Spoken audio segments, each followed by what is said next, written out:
Matthew, Mark, Luke, and John, who were they? Matthew who? Mark who? Luke who? And John who? What were their last names? When did they write? Did they know Jesus Christ? Did they walk with Jesus Christ? Did they eat with Jesus Christ? Did they talk with Jesus Christ? Did they even meet Jesus Christ? The answer is no, no, no, no. Conclusively. The earliest of them that wrote 40 years after Jesus Christ, so they never met him. The last of them wrote 80 years after Jesus Christ, never met him. The other thing is, all of them seem to have written the gospel according to. Now, when you write a letter, do you sign it according to? According to is the third party. If Joanne or Jackie or Bobby or Johnny told me something and I wrote it, I would say according to Joanne, Jackie, Bobby, or Ronnie, according to. But those four people would not write a letter and in front of it say Jackie according to Jackie and not even write her last name. Because if Jackie wrote me a check and only said Jackie, I couldn't cash it. And if I was a policeman and I stopped Jackie on the road and she had a license that only said Jackie, she's going to jail.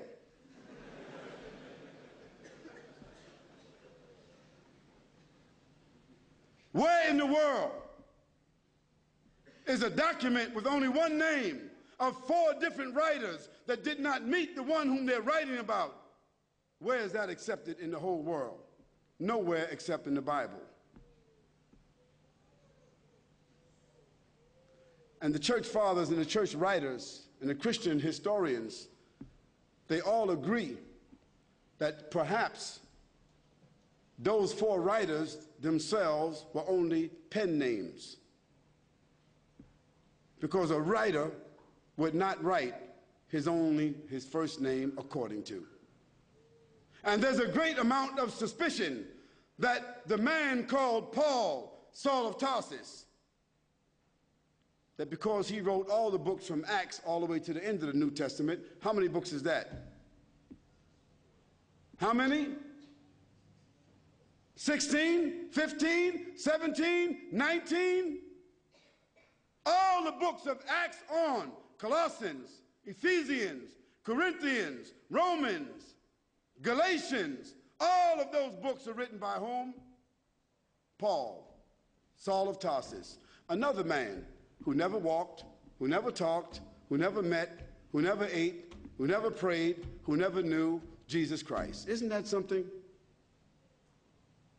Now here we find four writers and another one between them that wrote all the New Testament books that never talked, never walked, never ate, never prayed, never met the man called Jesus Christ. Yet in their words, the first mentioning of the Trinity came from where? From Jesus or from them? The first mentioning of Jesus being divine, a man God, came from whom? From them. The first mentioning that Jesus is the Son of God came from whom? From them.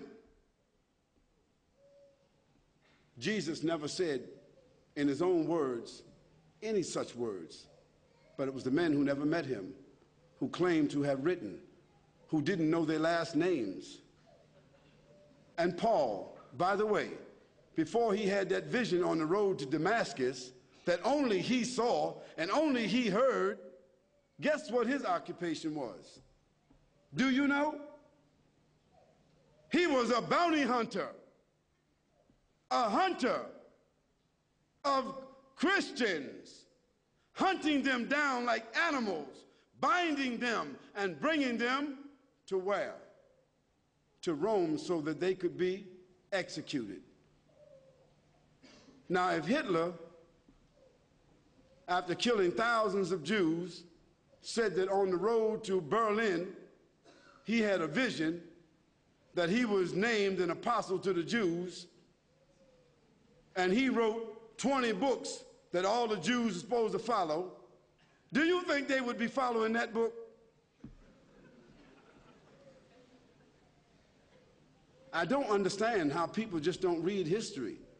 This is not what Khalid said, so don't get angry with me. This is your own scripture, your own Bible scholars, their own church fathers. All of them agree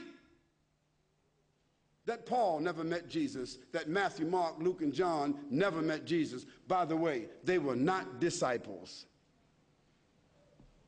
Nor were they walkers and talkers of the disciples. They were just writers and historians.